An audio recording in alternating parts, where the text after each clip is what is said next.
I've just sanded back, you can see all the old varnish paint.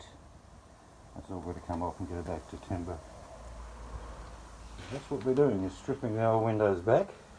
You sand them back with a fairly, I think it's 80, the sandpaper we're using, then we get down to a 120 and then finish with a 240. That will all come up pretty good. Just one coat of stain. About to do another coat. There's the boss. Hello. Hello. So one coat. Now we'll do the second one.